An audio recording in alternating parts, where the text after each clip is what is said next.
Welcome to T-SAT. I'm Naresh, history faculty. ఈరోజు మనము ఈ వీడియోలో ఢిల్లీ సుల్తానులలోని తుగ్లక్ వంశం గురించి నేర్చుకుందాము. ఆల్రెడీ మనం గత వీడియోలో ఢిల్లీ సుల్తాన్లోని తుగ్లక్ వంశం గురించి ప్రారంభించడం జరిగింది. మహమ్మద్ బిన్ తుగ్లక్ వరకు పూర్తి చేసుకున్నాము. రైట్, ఇక్కడ నుంచి మహమ్మద్ బిన్ తుగ్లక్ తర్వాత జరిగినటువంటి సంఘటనలు, పరిణామాల గురించి నేర్చుకుందాము. రైట్, ఫిరోజ్ షా తుగ్లక్. మహమ్మద్ బిన్ తుగ్లక్ మరణాంతరము అతనికి పిల్లలు లేని కారణంగా అతనికి వరుసకు సోదరుడైనటువంటి ఫిరోజ్ షా తుగ్లక్ రాజు కావడం జరిగింది. ఈ ఫిరోజ్ షా తుగ్లక్ వచ్చేసి ఇతని యొక్క తండ్రి పేరు వచ్చేసి రజబ్, తల్లి పేరు వచ్చేసి బీబీ నైలా. ఈమె అబుహోర్ అనేటువంటి రాజపుత్ర వంశానికి చెందినటువంటి మహిళ. రైట్, రజబ్ అలాగే బీబీ నైలా యొక్క సంతానమే ఫిరోజ్ షా తుగ్లక్. ఈ రజబ్ వచ్చేసి గియాజుద్దీన్ తుగ్లక్ యొక్క సోదరుడు. అంటే మహమ్మద్ బిన్ తుగ్లక్ యొక్క బాబాయి కుమారుడు ఫిరోజ్ షా తుగ్లక్. రైట్, ఇతను షరియత్కు అత్యంత ప్రాధాన్యత ఇవ్వడం జరిగింది. మత పెద్దలకు ప్రాధాన్యత ఇవ్వడం జరిగింది. మతానికి ప్రాధాన్యత ఇవ్వడం జరిగింది. షరియత్ అంటే మనం ఆల్రెడీ ఒకసారి గత వీడియోలో చెప్పుకున్నాము. రైట్, మనకి ఢిల్లీ సుల్తాన్స్లో మొఘల్స్ ఖచ్చితంగా రిపీటెడ్గా వస్తాయని చెప్పేసి చెప్పుకున్నాము. ఖచ్చితంగా గుర్తుపెట్టుకోవాలి. షరియత్ అంటే ఇస్లామిక్ న్యాయ గ్రంథము. ఇస్లామిక్ న్యాయ గ్రంథం ప్రకారం పరిపాలన చేశాడు. అలాగే ఉలేమాలకు ప్రాధాన్యత ఇవ్వడం జరిగింది.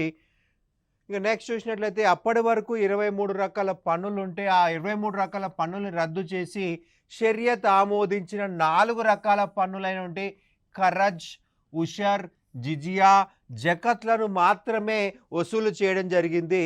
రైట్, ఖరజ్ ముస్లిమేతర రైతులపైన భూమి శిస్తు అనగా మనకి భూమి శిస్తు కాగా, ఉషర్ అనగా ముస్లింల రైతులపైన భూమి శిస్తు. ఖరజ్ అన్న భూమి శిస్తే, ఉషర్ అన్న భూమి శిస్తే. మనకి ఖరజ్ చూసినట్లయితే ముస్లిమేతరుల నుండి వసూలు చేసే భూమి శిస్తు. ఉషర్ వచ్చేసి ముస్లిం రైతుల నుంచి వసూలు చేసే భూమి శిస్తు. రైట్, జిజియార్ ముస్లిమేతరులపై విధించే మత పన్ను. ఇస్లాం రాజ్యంలో నివసిస్తున్న ముస్లిమేతరులు కట్టాల్సిన పన్నే జిజియా అని చెప్పాలి. మత స్వేచ్ఛ కోసము, వాళ్ళ మతాన్ని వాళ్ళు పాటించుకుంటున్నందుకు, రాజు వాళ్లకు మత సంరక్షణ కల్పించినందుకు మేము మీ యొక్క మతాన్ని కాపాడుతాము కాబట్టి ట్యాక్స్ పే చేయమన్నారు. రైట్, మీ దేవుని మీరే పూజించుకోండి. రైట్, పూజించిన తర్వాత మనకి ఇక్కడ ఎటువంటి ఇబ్బందులు లేకుండా ఉండేటువంటి పన్ను అన్నమాట. జకత్ వచ్చేసి ముస్లింల నుండి వసూలు చేసే ఆదాయ పన్ను. సంవత్సరం మొత్తం ఆదాయంలో 2.5% వసూలు చేస్తారు. 2.5% వసూలు చేస్తారు. రైట్, మహమ్మద్ బిన్ తుగ్లక్ చే శిక్షించబడిన వాళ్ళకి ఆర్థిక సహాయం చేసి వాళ్ళ వద్ద నుంచి క్షమాపణ పత్రాలు స్వీకరించి అతని సమాధిలో ఉంచాడు. మహమ్మద్ బిన్ తుగ్లక్ని క్షమించాము అని చెప్పేసి వాళ్ళతో లెటర్ రాపించుకొని రైట్ మహమ్మద్ బిన్ తుగ్లక్ సమాధిలో ఉంచాడు. ఎందుకంటే అతని వల్ల చాలామంది హింసపడ్డారు, చాలామంది శిక్షించబడ్డారు. వాళ్ళకి ఆర్థిక సహాయం చేశాడు. మహమ్మద్ బిన్ తుగ్లక్ పైన ఉంటే కోపాన్ని తగ్గించే విధంగా రైట్ ఖలీఫా గుర్తించబడి నాయిబ్ ఈ అమీర్ ఉల్ ఫిరోజ్ అనే బిరుదుని పొందాడు. రైట్, మనకి మన్సూర్ ఈ పదం కూడా మనం ఇస్లాం చెప్పేటప్పుడు చెప్పుకున్నాము. మన్సూర్ ఖలీఫా యొక్క అనుమతి పత్రము. ఖలీఫాకి బహుమతులు పంపించడం వల్ల ఖలీఫా ఏం చేస్తాడంటే ఈ యొక్క ముస్లిం రాజులని గుర్తిస్తాడు. ఇతను నా యొక్క ప్రతినిధి. నాయిబ్ అంటే డిప్యూటీ అని అర్థము. ఖలీఫా యొక్క డిప్యూటీ పరిపాలకుడు అని చెప్పేసి ఇక్కడ గుర్తించబడుతుంది. నాయబ్ ఈ అమీర్ ఉల్ ఫిరోజ్ అనే బిరుదుని ఖలీఫా ఇవ్వడం జరిగింది. ఇనాం భూములను వెనక్కి ఇచ్చి వేశాడు.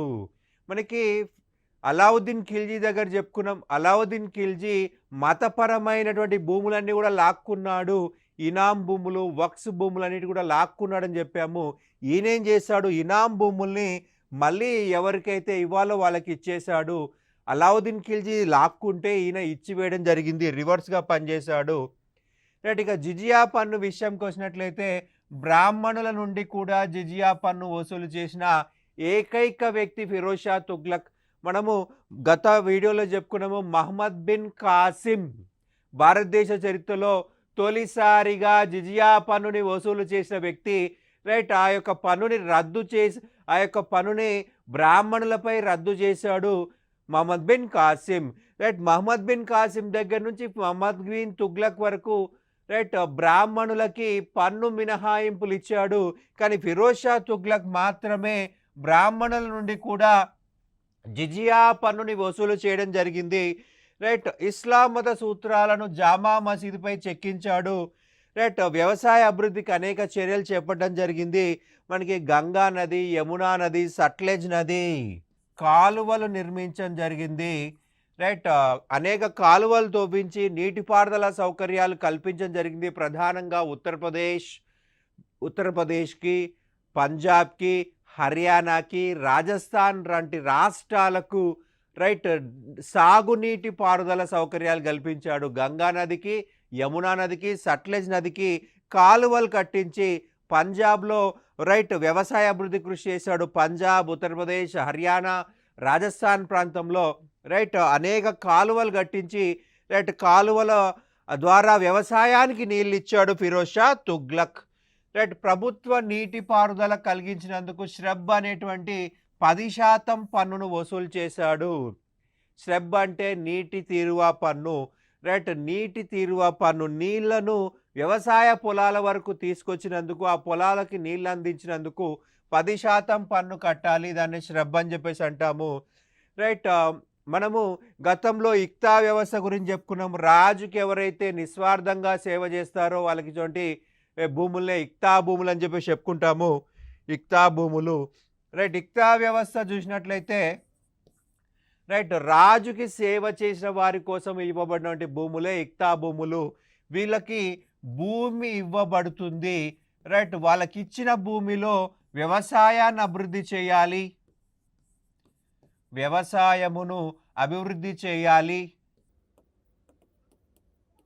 అలాగే శాంతి భద్రతలు కాపాడాలి, శాంతి భద్రతలు కాపాడాలి. ఈ యొక్క ఇక్తా పొందిన వ్యక్తి వ్యవసాయాన్ని కాపాడుతాడు, వ్యవసాయాన్ని అభివృద్ధి చేస్తాడు, రైట్ శాంతి భద్రతలు కాపాడుతాడు. కాబట్టి పన్నులు వసూలు చేసుకోవచ్చు, పన్నులు వసూలు చేసుకోవచ్చు. మనకి శాంతి భద్రతలు నిర్వహించాలంటే ఏం కావాలండి? సైన్యం కావాలి. రైట్, సైన్యం నిర్వహిస్తాడు. రైట్, ఈ పన్నులని జీతాలు కింద సైన్యానికి ఇవ్వడం జరుగుతుంది. రైట్, పన్నులని జీతాలు కింద సైన్యానికి ఇవ్వబడుతుంది. రైట్, ఇక మిగిలిన డబ్బు అతని కమిషన్.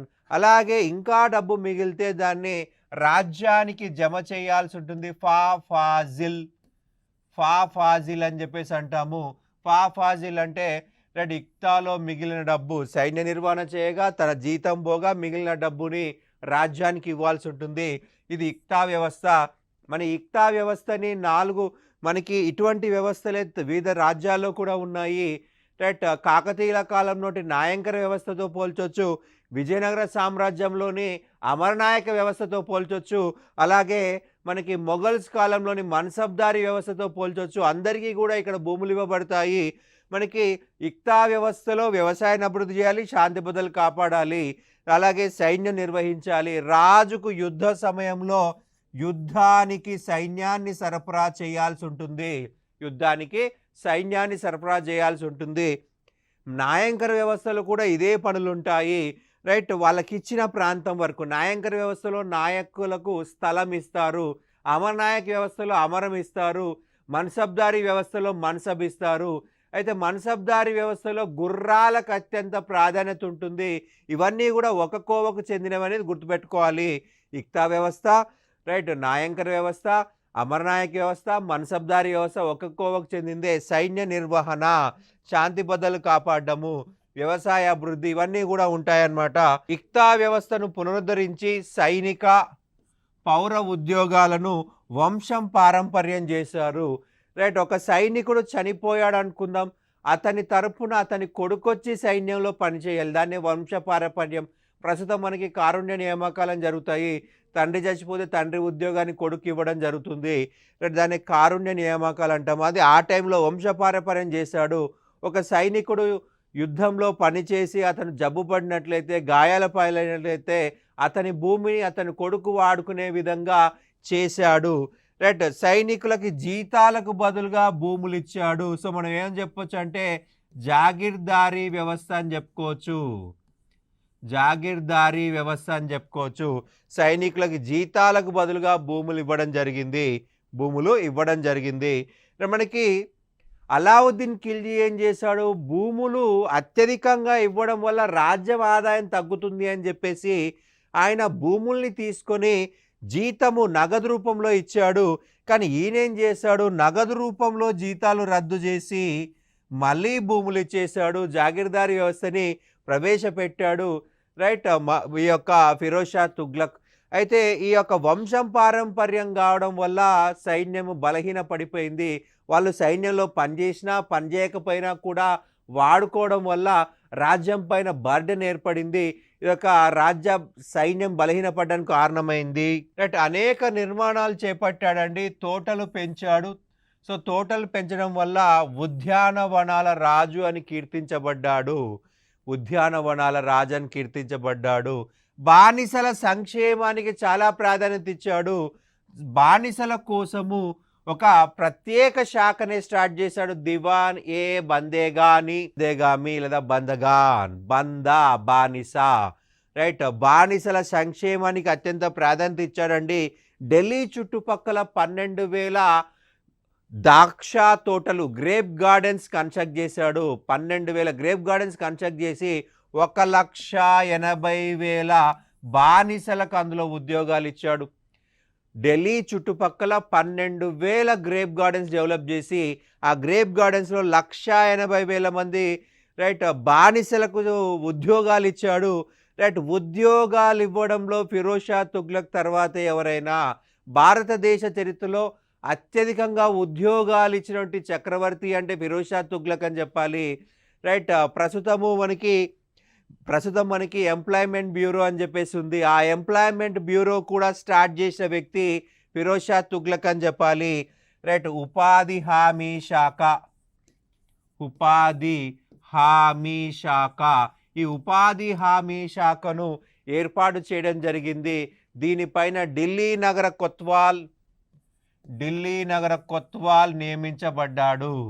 రైట్. ఢిల్లీ నగర కొత్వాల్ అంటే సిటీ పోలీస్ కమిషనర్ అండి, నగర పోలీస్ కమిషనరు. ఇతని పని ఏంటంటే గంగా యమునా దుఆబ్ మరియు ఢిల్లీ పరిసర ప్రాంతాల్లో తిరగాలి. ఒక్కరైనా ఖాళీగా కనిపిస్తే బలవంతంగా లాక్కొచ్చి ఉద్యోగం ఇవ్వాలి. రైట్. ఉద్యోగం లేకుండా ఎవరు ఖాళీగా ఉండకూడదు. అత్యధిక ఉద్యోగులను నిర్వహించాడు. ఎందుకు అలాగా అంటే అసలు పని లేదనుకోండి, అసలు ఉద్యోగమే లేదనుకోండి, అప్పుడు ఏమవుతుంది, వాళ్ళకి దగ్గర డబ్బులు ఉండవు. డబ్బులు లేకపోతే వాళ్ళు దొంగతనాలు దోపిడీలు చేస్తారు. అంటే శాంతి భద్రతలకు విఘాతం ఏర్పడుతుంది. శాంతి భద్రతలకు విఘాతం ఏర్పడకూడదంటే ప్రతి ఒక్కరికి పని ఉంటే వాళ్ళ పని చేసుకుంటారు. పని చేసుకుంటే జీతం వస్తుంది. జీతము ఆ యొక్క పని ఉండడం కోసమైనా గౌరవంగా బతుకుతారు. సో దోపిడీ దొంగతనాలు తగ్గుతాయని చాలా భావించి అత్యధిక మందికి ఉద్యోగాలు కల్పించాడు ఈ యొక్క ఫిరోజ్ షా తుగ్లక్. రైట్. ఉపాధి హామీ శాఖకి అధికారి ఎవరయ్యా అంటే కొత్వాల్, ఢిల్లీ నగర కొత్వాల్. అలాగే బానిసలకు శిక్షణ ఇచ్చి రాజ్య కార్ఖానాల్లో పని ఇచ్చేవాడు. రైట్. ఢిల్లీలో దారుల్ షఫా అనే ఉచిత వైద్యశాలను నిర్మించాడు. దారుల్ షఫా అనేటువంటి ఉచిత వైద్యశాలను ఏర్పాటు చేశాడు. పేదలకు సహాయంగా ముఖ్యంగా పేద ముస్లిం వనితలకు వివాహం జరిపించుటకు దివానే ఖైరత్ అనే శాఖను ఏర్పాటు చేశాడు. ప్రత్యేక సంక్షేమ శాఖ. సంక్షేమానికి అత్యంత ప్రాధాన్యత ఇచ్చినటువంటి రాజు అంటే ఫిరోజ్ షా తుగ్లక్ అని చెప్పాలి. దివానే ఖైరత్ ప్రత్యేక సంక్షేమ శాఖ. వృద్ధాప్య పెన్షన్లు ప్రవేశపెట్టాడు. నిరుద్యోగ పెన్షన్లు ప్రవేశపెట్టాడు. ఆడపిల్లలకి పెళ్లి కాని పరిస్థితుల్లో వారికి ఆర్థిక సహాయం చేశాడు ఈ యొక్క ఫిరోజ్ షా తుగ్లక్. ప్రస్తుతం మనకి భారతదేశంలో అనేక రాష్ట్రాల్లో పెన్షన్లు ఇవ్వడం జరుగుతూ ఉంది, వృద్ధాప్య పెన్షన్లు. ఆ పెన్షన్లకు ఆద్యుడు ఫిరోజ్ షా తుగ్లక్ అని చెప్పాలి. ఇతని కంటే ముందు చరిత్రలో పెన్షన్ల గురించి ఎవరు పెద్దగా మాట్లాడలేదు. రైట్. వృద్ధాప్య పెన్షన్లు, old age pensions Firoz Shah Tughlaq ఇవ్వడం జరిగింది ఈ యొక్క దివానే ఖైరత్ శాఖ ద్వారా. రైట్. జాన్పూర్ మహమ్మద్ బిన్ తుగ్లక్ యొక్క అసలు పేరు మహమ్మద్ జునా ఖాన్. ఆ జునా ఖాన్ పేరు మీద జాన్పూర్ అనే నగరాన్ని కట్టాడండి. రైట్. మహమ్మద్ బిన్ తుగ్లక్ జ్ఞాపకార్థము జాన్పూర్ అనే నగరాన్ని కట్టాడు. ఒరిస్సాపై దాడికి పోతూ ఇక్కడ ఆగి ఒక సిటీ కట్టేసి వెళ్ళిపోయాడు. ఫతేబాద్, ఫిరోజ్పూర్, హిస్సార్, ఫిరోజాబాద్. మనకి హిస్సార్ వచ్చేసి హర్యానా, రైట్, ఫిరోజాబాద్ వచ్చేసి ఢిల్లీ. ఇటువంటి సిటీస్ని కన్స్ట్రక్ట్ చేశాడు ఫిరోజ్ షా తుగ్లక్. రైట్, ఒరిస్సాలో జగన్నాథ్ ఆలయము, నాగర్కోట్లో జ్వాలాముఖి ఆలయాలపైన దాడి చేయడం జరిగింది. రైట్, జ్వాలాముఖి దేవాలయం చూసినట్లయితే 1300 సంస్కృత వ్రాతపతులు దొరికాయండి. సో దాన్ని పర్షియన్ భాషలోకి అనువదించడం జరిగింది. రైట్, కాల్దాబాని అనేటువంటి వ్యక్తి సహాయంతో, రైట్, అంతే ఒక వ్యక్తి కాదండి, అనేక మంది, వాళ్ళకు నాయకుడు కాలాదాబాని, రైట్, అతని సహాయంతో మనకి ట్రాన్స్లేషన్ చేయించారు. దానికి పెట్టిన పేరు వచ్చేసి దలేల్ ఈ ఫిరోజ్ షాహీ. 1300 సంస్కృత వ్రాతపతులు, హ్యాండ్ రిటర్న్ మెటీరియల్, మ్యానుస్క్రిప్ట్స్ అంటాం ఇంగ్లీష్లో, ఈ పర్షియన్ భాషలోకి అనువదించడం జరిగింది. ఫరీదుద్దీన్ గంజ్ షక్కర్ అనేటువంటి సూఫీ సన్యాసి గురువుని, రైట్, తన గురువుగా భావించాడు. బాబా ఫరీదుద్దీన్ గంజ్ షక్కర్ అని చెప్పేసి సన్యాసి. రైట్, పిడుగుపాటుతో కుతుబ్ మినార్ యొక్క 4వ అంతస్తు పాడైపోయిందండి. ఆయన 4వ అంతస్తు క్లియర్ చేసి 4వ అంతస్తుని 5వ అంతస్తుని కూడా కన్స్ట్రక్ట్ చేశాడు. 4వ అంతస్తు చూసినట్లయితే మనకి ఎర్రటి ఇసుకరాయితో నిర్మించబడింది. సో ఇతను ఎర్రటి ఇసుకరాయితో కట్టబడినటువంటి వాటిని కూడా ఎర్రటి ఇసుకరాయితో కన్స్ట్రక్ట్ చేశాడు. 5వ దాన్ని కొత్తగా తెల్లని మార్బుల్, వైట్ మార్బుల్తో, రైట్, ఆయన కన్స్ట్రక్ట్ చేశాడు. 5వ అంతస్తును నిర్మించాడు. ఇల్తుత్మిష్, అలావుద్దీన్ ఖిల్జీ సమాధులను కూడా మరమ్మత్తు చేయించాడు. ఇల్తుత్మిష్, అలావుద్దీన్ ఖిల్జీల సమాధులు కూడా మరమ్మత్తు చేయడం జరిగింది. అధా, జీటల్లో సగభాగము. జీతలు అంటే ఏం చెప్పుకున్నామండి? రాగి నాణెము అని చెప్పుకున్నాం. రాగి నాణెంలో సగం, రైట్, మనకి ప్రజెంట్ 25 పైసా, 50 పైసా ఇట్లా ఉంటాయి కదా, ఈయన అలా డివైడ్ చేశాడనమాట. రైట్, ఆధా, జీటల్లో సగభాగం. బిక్, జీటల్లో పావుభాగం. పావుభాగం అంటే 1/4. రైట్, రాగి నాణెంలో 1/4 బిక్, రాగి నాణెంలో 1/2, 50 పైసా లాగా ఆధా అన్నమాట. రైట్, అంటే తక్కువ విలువ కలిగిన నాణ్యాలు, మనకి ఎక్కువ విలువ ఉన్న నాణ్యాల వల్ల అన్ని వస్తువులు కొనడం కష్టం. ఒకసారి చాలా లోయెస్ట్, మనకు ఒకసారి ఫర్ ఎగ్జాంపుల్ 1 రూపీ కావాలి, మన దగ్గర 1 రూపీ లేదు, రైట్, మన దగ్గర ఫోన్ కూడా పనిచేయట్లేదు, మనకు 1 రూపీ లేదు, మరి పరిస్థితి ఏంటి? సో అటువంటి చలామణిలో ఉండాల్సిందని చెప్పేసి అప్పటి నుంచి ఆలోచించారు వీళ్ళు. ఆధా, జీటల్లో సగం, రాగి నాణ్యంలో సగం, బిక్, జీటల్లో పావుభాగము, 25 పైసా లాగా. రైట్, ఈయన ఆస్థాన కవులు చూసినట్లయితే జియావుద్దీన్ బరౌని, షమ్స్ ఈ సిరాజ్ అఫీఫ్. రైట్, జియావుద్దీన్ బరౌనీని షార్ట్కట్లో బరౌని అని చెప్పేసి అంటారండి. ఇతను తారీఖీ ఫిరోజ్ షాహీ, ఫత్వా ఈ జహందారీ అనే 2 గ్రంథాలు రచించాడు. అయితే ఈ బరౌని చనిపోయిన తర్వాత, రైట్, మనకి ఇక్కడ తారీఖ్ ఈ ఫిరోజ్ షాహీ అన్నం. తారీఖ్ అంటే రోజువారీ కార్యక్రమాలు.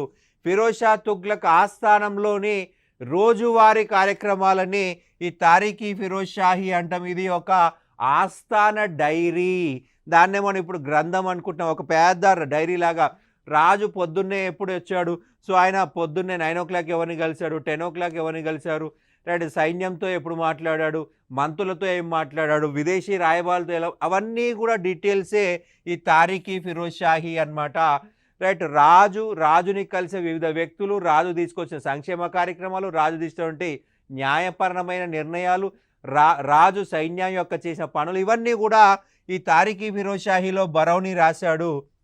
రైట్, అఫీఫ్, సిరాజీ అఫీఫ్ అనే వ్యక్తి తారీఖీ ఫిరోజ్ షాహీ అనే గ్రంథం రాశాడు. అదేం సార్ ఈయన రాశాడు అంటే ఇక్కడ చూడండి, మొదట రాసింది బరౌనియే. మనకి ఇది రాజు పక్కన కూర్చొని రోజువారీ కార్యక్రమాలు రాస్తారనమాట.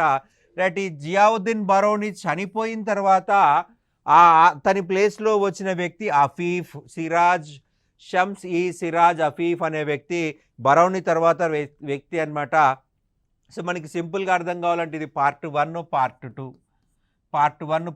ఈయన ఫిరోజ్ షా తుగ్లక్ కాలంలో ఉన్నాడు. రైట్, బరౌని చనిపోయిన తర్వాత నియమించబడ్డ వ్యక్తి షమ్స్ ఈ సిరాజ్ అఫీఫ్ అన్నమాట. రైట్, బరౌని చనిపోయిన తర్వాత ఫిరోజ్ షా తుగ్లక్ ఆస్థానంలోని అంశాలన్నీ రాశాడు. తారీఖీ ఫిరోజ్ షాహీ, అందుకే సేమ్ పేరుంది. సో వాల్యూమ్ 1 వాల్యూమ్ 2 లేదంటే అది బరౌని రాశాడు, ఇది అఫీఫ్ రాశాడు, గుర్తుపెట్టుకోవాలి. ఫిరోజ్ షా తుగ్లక్ ఈ యొక్క ఢిల్లీ సుల్తానులలోనే అత్యంత చదువుకున్న వ్యక్తిగా చెప్పాల్సి ఉంటుంది. అలాగే ఈయన చరిత్రకి అత్యంత ప్రాధాన్యత ఇచ్చాడు. ఢిల్లీ సుల్తానులలోనే స్వీయ చరిత్ర రాసుకున్న ఏకైక రాజు, ఏకైక సుల్తాన్ అంటే ఫిరోజ్ షా తుగ్లక్ అని చెప్పాల్సి ఉంటుంది. బాల్బన్ దగ్గర నుంచి ఇబ్రహీం లోడీ వరకు, మనకి కుతుబుద్దీన్ ఐబక్ దగ్గర నుంచి ఇబ్రహీం లోడీ వరకు, కుతుబుద్దీన్ ఐబక్ వచ్చేసి బానిస వంశ స్థాపకుడు, ఇబ్రహీం లోడీ వచ్చేసి చిట్ట చివరి ఢిల్లీ సుల్తాన్ రాజు. వీళ్ళందరిలో ఒకే ఒక్కడు, ఏకైక వ్యక్తి స్వీయ చరిత్ర రాసుకున్నాడు, అది ఫిరోజ్ షా తుగ్లక్. ఫుతుహత్ ఈ ఫిరోజ్ షాహీ అనే పేరుతో ఆత్మకథని, స్వీయ చరిత్రని, మనం రాసుకుంటే ఆత్మకథ, వేరే వాళ్ళు రాసే బయోగ్రఫీ అంటాము, జీవిత చరిత్ర అంటాము. మనం రాసుకుంటే స్వీయ చరిత్ర, వేరే వాళ్ళు రాసే జీవిత చరిత్ర అంటాము. ఇక్కడ ఏకైక సుల్తాన్ అని గుర్తుపెట్టుకోవాలి. చరిత్రకి చాలా ప్రాధాన్యత ఇచ్చాడు. మనకి ప్రధానంగా చూస్తే అశోకుడి యొక్క మీరట్ తోప్రా స్తంభ శాసనాలను ఢిల్లీకి తీసుకురావడం జరిగింది. మీరట్ నుంచి, తోప్రా నుంచి స్తంభ శాసనాలు ఢిల్లీకి తీసుకొచ్చాడు. తన పండితులకు ఇస్తే ఆ పండితులు వాటిని చదవలేకపోయారు. ఎందుకయ్యా అంటే ఈ కాలంలో ప్రాకృత భాష లేదు. ప్రాకృత భాష చనిపోవడం వల్ల ఎవరూ మాట్లాడకపోతే ఆ భాష అంతరించిపోతుంది. సో అందువల్ల అతను దాని యొక్క ఫిరోజ్ షా తుగ్లక్ ప్యాలెస్లో అలంకారప్రాయంగా పెట్టుకున్నాడు, డెకరేషన్ పర్పస్లో పెట్టుకున్నాడు. సో దాన్ని కాపాడాడు. అలాగే మనకి రెండవ చంద్రగుప్తుడు ఉజ్జయిని నగరంలో ఇచ్చినటువంటి ఈ ఇనుప స్తంభ శాసనము ఉజ్జయిన్లో ఇచ్చాడండి. ఈ శాసనాన్ని ఢిల్లీకి పట్టుకొచ్చాడు, కుతుబ్ మినార్ పక్కనే పెట్టాడు, మెహరౌలీలో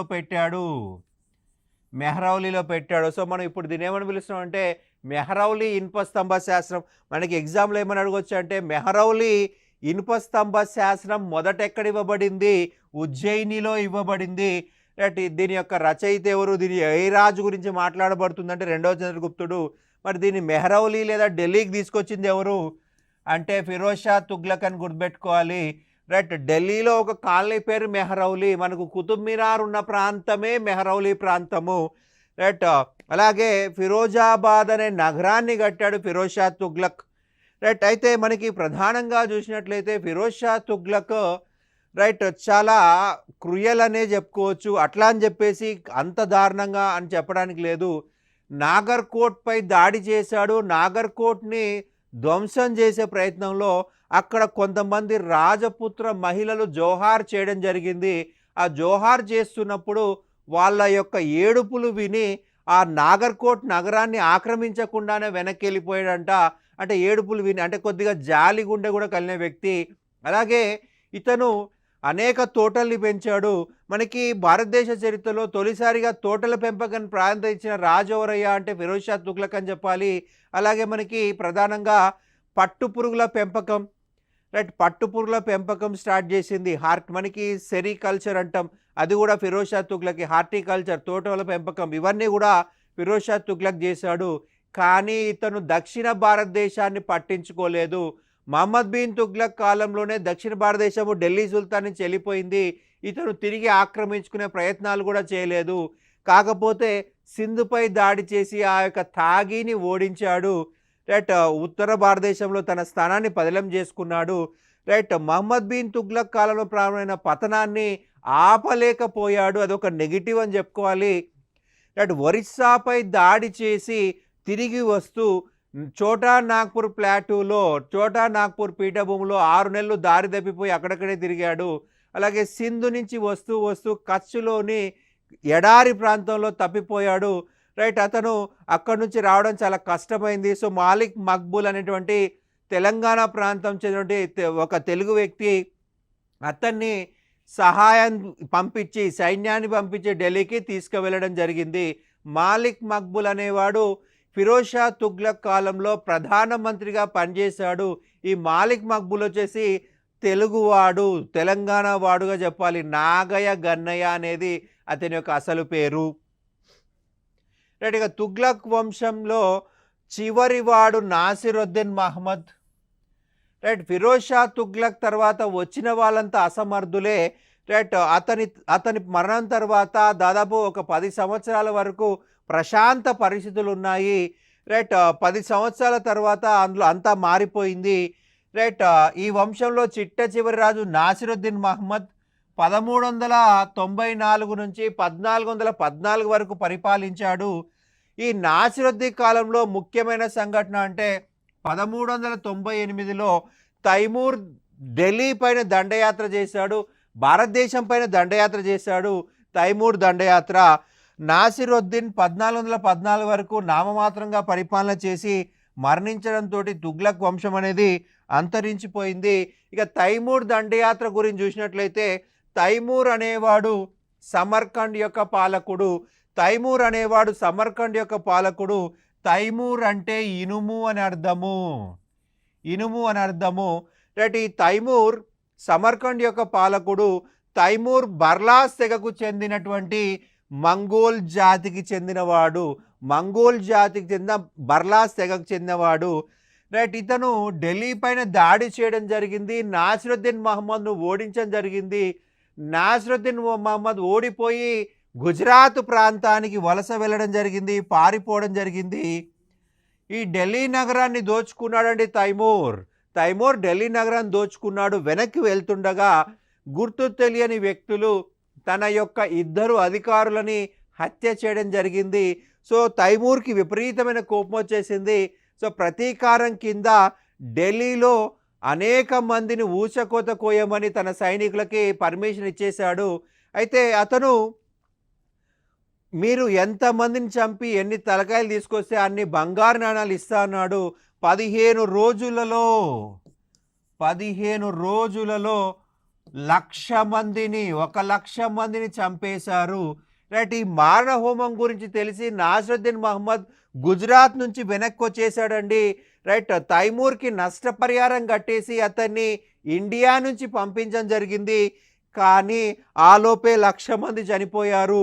రైట్. తైమూర్ వెళ్ళిన 6 నెలల వరకు కూడా ఎవరు కూడా రోడ్ల మీదకి రాలేదు. తైమూర్ ఇండియా నుంచి వెళ్ళిపోయిన 6 నెలల వరకు ఎవరు రోడ్ల మీదకి రాలేదు. ఇంటి నుంచి బయటికి రావాలంటే భయము. ఎందుకంటే ఏ మూల నుంచి ఏ సైనికుడు వస్తాడో ఎవరు చంపేస్తానో భయము. సో 1,00,000 శవాలు రోడ్ల మీదే ఉన్నాయి. 1,00,000 శవాలు రోడ్ల మీదే ఉన్నాయి.